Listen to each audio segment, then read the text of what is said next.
तो प्यारे बच्चों, आज हम बात करते हैं एसिटिक अम्ल बनाने की प्रमुख विधियों के बारे में। तो एसिटिक अम्ल प्राप्त करने की 3 विधियां हैं। नंबर 1 है एथिल अल्कोहल से हम लोग किस तरह एसिटिक अम्ल को प्राप्त करते हैं। तो एथिल अल्कोहल के अम्लीय पोटेशियम डाइक्रोमेट विलयन के ऑक्सीकरण से एसिटिक अम्ल प्राप्त होता है। इसका जो रिएक्शन है वो है C2H5OH, जिसे हम लोग बोलते हैं एथिल अल्कोहल।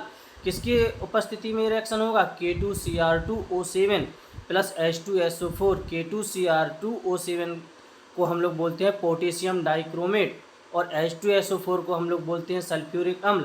तो इसका ऑक्सीकरण होगा, मतलब इसमें ऑक्सीजन जुड़ेगा तो हमें प्राप्त होगा CH3COOH, जिसे हम लोग बोलते हैं एसिटिक अम्ल। दूसरी निर्माण विधि है एथिल एसीटेट से। तो एथिल एसीटेट के तनु अम्ल अथवा तनु क्षार द्वारा जल अपघटन से एसिटिक अम्ल प्राप्त होता है, जिसका रिएक्शन है CH3COO C2H5 प्लस H2O।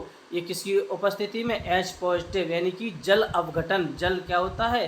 टूटता है। तो हमें प्राप्त होता है CH3COO, जिसे हम लोग बोलते हैं एसिटिक अम्ल, प्लस C2H5OH, जिसे हम लोग बोलते हैं एथिल अल्कोहल। नेक्स्ट जो इसकी विधि है, निर्माण विधि, वो है औद्योगिक विधि। तो औद्योगिक विधियां हमारी 3 प्रकार की होती हैं। किसकी? एसिटिक अम्ल की।